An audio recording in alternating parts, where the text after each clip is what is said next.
afternoon, ladies and gentlemen, and thanks for joining us on this edition of the Midday Bilingual Newscast on Equinox Television.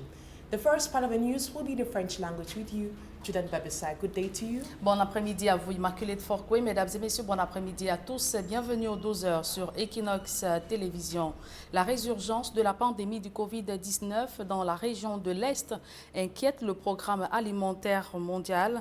L'organisme des Nations Unies se dit préoccupé de la gestion peu orthodoxe faite de la logistique médicale. La manipulation des stocks des produits mis à la disposition des aires de santé ne respecte pas toujours la norme, d'où son appui en termes de formation des logisticiens de 14 districts de santé dans la région de l'Est Cameroun. D'autres précisions dans ce reportage de Benjamin Issa. Depuis la survenue de la pandémie du Covid-19, l'État investit d'importants moyens dans le matériel médical en vue d'assurer la riposte. Un constat s'impose cependant, la gestion optimale des stocks n'est pas toujours la chose à mieux partager, tant au niveau central que régional. J'aimerais que chacun puisse savoir exactement que les urgences ne veulent pas dire que c'est des catastrophes, c'est pas la même chose, il faut des précipitations pour qu'on puisse diminuer ça et qu'on puisse être dans les, je répète encore, dans les normes. Le programme alimentaire mondial entend ainsi mettre son expertise dans les domaines de l'appui logistique au service de la stratégie gouvernementale afin de faire face aux conséquences de la pandémie. Aujourd'hui, nous voyons comment la deuxième vague est en train de faire ravage à l'Occident et nous devons plus que jamais être prêts à faire face à cette deuxième vague si jamais elle se concrétise dans notre pays. Les logisticiens des 14 districts de santé de l'Est viennent d'être à l'école de la gestion du transport et des stocks afin de réduire les insuffisances constatées jusqu'ici dans la logistique médicale. La logistique médicale fait partie de la logistique humanitaire. Ça veut dire qu'on essaie de faire passer les médicaments à telle sorte que ça remplisse les normes en arrivant dans l'endroit où on veut distribuer. C'est-à-dire si le médicament quitte par exemple le port pour arriver ici, nous sommes à l'Est, ces médicaments doivent arriver dans des conditions qui sont contrôlées et qui sont aussi bien pour la consommation de la population. Au niveau du ministère de la Santé publique, on estime que ce renforcement de capacité permettra de réduire le gaspillage des ressources et d'augmenter le gain de temps et de connaissances. Sur les derniers chiffres de la situation de la pandémie de Covid-19 au Cameroun, je vous invite à suivre cette réaction du Dr Fané Mahamat. Elle est directeur de la promotion de la santé au Cameroun. Le ministre de la Santé publique, dans son communiqué radio-presse du 16 décembre 2020, a annoncé la signature d'une convention de délégation de services entre le gouvernement de la République du Cameroun et l'entreprise Meditest SA. Dans le cadre du processus de renforcement des stratégies de surveillance et de diagnostic du Covid-19 dans les aéroports.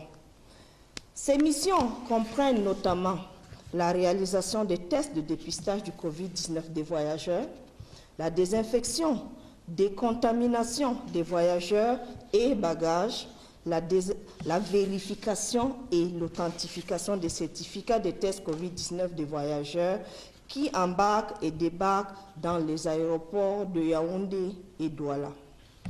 La mise en œuvre des services de Meditest SA a démarré ce jour, vendredi 18 décembre 2020, dans les centres uniques de dépistage Meditest SA de Yaoundé et de Douala, situés respectivement à Bastos et Bonapriso.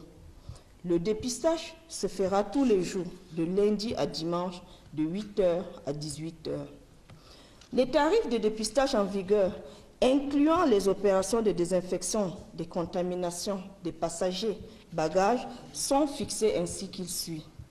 Pour les embarquements, départ du Cameroun, 60 000 francs CFA, le test effectué, le RT-PCR.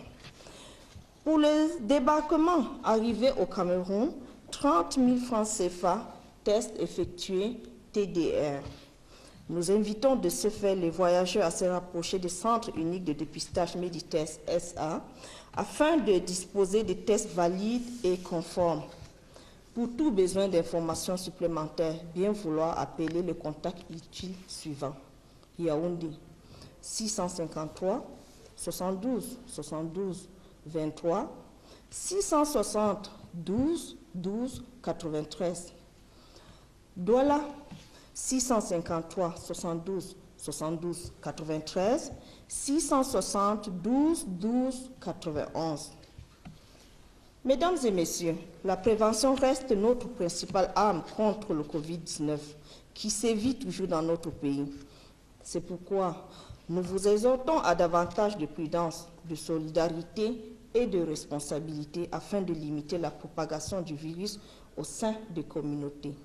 Ainsi, devons-nous continuer de respecter les mesures édictées par le gouvernement et l'Organisation mondiale de la santé, à savoir se laver régulièrement les mains avec de l'eau propre, coulante et du savon ou utiliser une solution hydroalcoolique. Se couvrir le nez et la bouche avec un mouchoir jetable lorsqu'on tousse ou éternue ou utiliser le pli du coude. Éviter tout contact étroit avec toute personne présentant des symptômes de la grippe. Maintenir une distanciation physique d'au moins 1,5 mètre. Et si vous vous rendez dans un lieu public, portez un masque. Protégeons-nous, protégeons notre communauté. Je vous remercie de votre attention. Vous venez d'écouter la réaction du docteur Fané Mahamat, directeur de la promotion de la santé au Cameroun, qui faisait le point sur la situation du Covid-19 au Cameroun. Nous y reviendrons dans nos prochaines éditions du journal. La problématique du livre scolaire résumée dans un ouvrage que vient de présenter le syndicat national autonome de l'enseignement secondaire. Les questions liées au contenu, à la qualité et même à la chaîne de distribution des manuels y sont traitées.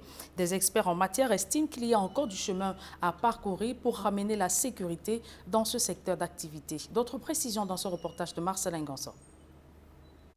C'est une incursion dans ce qui s'apparente à un véritable serpent de mer, tant la question du livre scolaire suscite des débats, charrie des passions et cristallise des tensions. Si je parcours tous les ouvrages de nos enfants, on a l'impression que le manuel scolaire apprend à nos enfants à aller trop vite, mais en se grattant les pieds. Le manuel scolaire camerounais, il est fait pour qui? Est-ce pour le citoyen français? Est-ce pour le citoyen allemand? Il doit être davantage construit pour le citoyen camerounais de demain. En fait, on a trouvé que le ratio élève-manuel scolaire, quelquefois, c'est un manuel scolaire pour 12 élèves. Et ça, vraiment, ça crée un problème pour les élèves. Les manuels scolaires sur le sujet d'histoire, 12% de contenu s'occupe avec l'histoire du Cameroun. Et en fait, à notre avis, c'est pas assez. Voilà qui a amené le syndicat national autonome de l'enseignement secondaire à faire de la question du livre scolaire une de ses priorités. Des expertises de divers ordres ont été mises à contribution pour tenter de démêler les chevaux et contribuer à une meilleure compréhension de la problématique du manuel scolaire au Cameroun. Il ressort clairement qu'il n'est pas possible aujourd'hui au Cameroun de séparer le problème du manuel scolaire du problème du système éducatif et que la faillite du manuel scolaire est d'abord la conséquence de la faillite du système éducatif, du manque de clarté dans la vision de l'éducation qui impacte le manuel scolaire en termes de qualité, à la fois la qualité de la forme et la qualité du contenu. De la conception à la distribution, en passant par la réalisation et la sélection des ouvrages, les goulots d'étranglement se multiplient à la hauteur des enjeux et des acteurs de la chaîne du livre. Il faut d'abord relever que le contenu n'est pas toujours en adéquation avec les objectifs affirmés de politique nationale qu'on pourrait trouver dans les documents de stratégie. Deuxièmement, en termes de qualité scientifique, ces contenus laissent encore énormément à désirer. Et du coup, lorsqu'on regarde la sélection, elle fait la part belle aux producteurs étrangers. Déjà préoccupante, la crise du manuel scolaire s'est amplifiée ces dernières années avec l'introduction du livre unique. C'est la même rengaine telle qu'on a pu l'observer à la veille de la rentrée scolaire. Le livre scolaire se fait rare. Il est parfois de mauvaise qualité. Son contenu est critiquable et son prix n'est pas toujours accessible. La suite de ce journal est en langue anglaise avec vous, Immaculate Forgwe. Good day once again. Once more, good day to you, Julian Babisai, and to you, ladies and gentlemen. Thanks for staying with us for this other segment of the news in the English language. Life is gradually returning in Mombo Bonkare in the Banga subdivision, Mungo Division, Lithra region of Cameroon. This comes few days after the locality was occupied by armed men who took farmers hostage. Smajikan Gabriel tells us more. Farm roads in Mombo Bonkare village in Banga subdivision, Mongo division now busy again with farmers seen with crops. Freshly harvested bunch of plantains could also be seen on the way, ready to be sold. These are activities which have been missing in this village for over 2 years now due to the crisis affecting its neighboring villages like Muyuka, Ediki, Ikiliwindi and Tombel, all in the southwest region. The village was deserted due to the alleged attacks from armed men on farmlands and on farmers. Apart from the crisis, the village has been without a leader for over 10 years. But that is now a thing of the past with His Royal Highness Chief Njembele Mukwele Jean Celestin enthroned as the third-class chief of Mombo Bonkare. The installation done by the paramount ruler of the Balong, His Royal Highness Chief Mukete Ngama Jelan, came at a time that land disputes is common. The new chief that are installed here, we are there, we have lived here, we have invested here so much. Once the new chief come down the We have been here for several years and invested too much. Our cry is for him to come and stop the land disputes in this village. If the village go look climb, we will run bad land for him, he secure us so that we will live where harmony with the people here. The chief is calling on his runaway natives to return home and develop their village. I'm the chief for Bamingi, I'm the chief for Bigcom. I am the chief of everyone here in our village. Anyone with a problem should come to me before going to another person. If it's more than me, then I will take it to my superior, the divisional officer. I will plead with those living with us in the village to live in peace with the indigents of Mombo Bonkare. I will talk for people who don't come out for this war. Say they don't come for Mombo. They don't make peace. We will continue together for say we continue for peace. Many are now hoping that with the chief on his traditional stool, peace will finally return to the village that was once deserted by its inhabitants due to the crisis in neighboring villages of the southwest region. Business activities have been paralyzed in the northern parts of Cameroon for several weeks due to lack of energy. The situation led to the visit of the Minister of Water and Energy, Gaston Elundo Isumba, who promised the population that work is on coal so electricity could be reinstated in that part of Cameroon. Details in this report. The Grand North has been in the dark for several months due to persistent power cuts witnessed in the area, paralyzing economic activities. The Minister of Water and Energy, Gaston Elundo Isumba, during his walking visit in the town of Garwa in the North region, blames the situation to the limited amount of water produced by the Lacto Dam. The main problem we are facing is the lack of water. Frequent power cuts in this area has nothing to do with the equipment. The dam produces 26 billion cubic meter of water. We are unable to distribute more than 600 million cubic meter of water daily. In order to resolve the problem, the minister, alongside other stakeholders, carried out a series of measures that can reinforce the capacity of water produced by the dam. We are going to dismantle the entire system and connect it to that of Yaoundé. Work has already begun in Gaoundé and Galwa. We have started installing the necessary equipment. We are hoping that during the first week of January, lights will be back. The population are anxiously hoping that electricity can be re-established so they can go along with their day-to-day activities, especially during this end-of-year period.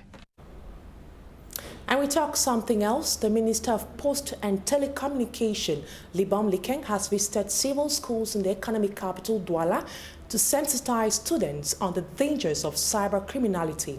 During her tour, she called on students to make good use of the internet. Chelsea Kome was part of that visit and now reports.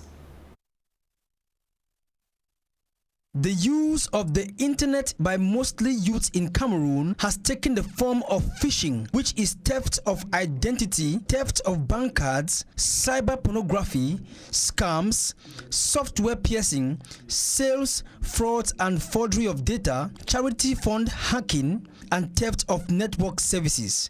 Propagation of fake news, hate speech with devastating consequences on individuals and communities. So in a quest to promote the culture of cybersecurity and raise awareness on the responsible use of social media, a national campaign was introduced to sensitize youths and students by the Minister of Posts and Telecommunications, Minette Libom Likeng, who continued her tour today at the government primary school Bonamoussadi and ended at the government bilingual high school Deido, where a collective of different schools were represented, which were government technical bilingual school Aqua, government bilingual high school Bepanda, and government high school Makepe. National campaign to bring awareness and to mobilize all the citizens for a responsible use of social media. We began a campaign of putting posters so that even if you forget what I was saying, when you pass through that poster, you remember that everyone must say, I love my country, I will protect it, I will not be a passive follower, but an active who use social media to develop my capacities and to protect my country. We have been at university, at primary school, and here we are at Lycée de Deido. An interactive and educative question and answer exercise with students on cybersecurity. From her speech, I noticed that I trying to learn some things like how people use your information on the internet to come against you, and they also gave some tips on how you can prevent those people from getting your information. From what I've written is that for your accounts, Facebook or WhatsApp, you must always have a code, even for your phone or for your application. And your code must be used only by you and must be known only by you and not by other persons. And cybercrimes are very bad. Minister Libom Likeng went on to remind the population of the 201/012 of the 21st of December 2010 relating to cybercrime and cybersecurity, a law which governs the security framework of electronic communication networks and information systems, defining the sanctions of breaches related to the use of general information and communication technology in general and social media in particular.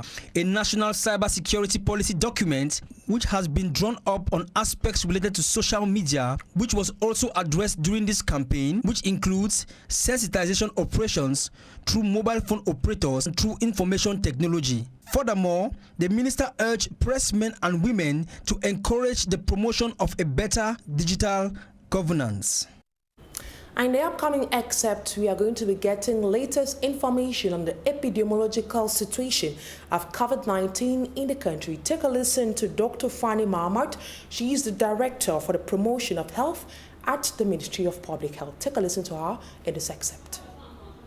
16 décembre 2020.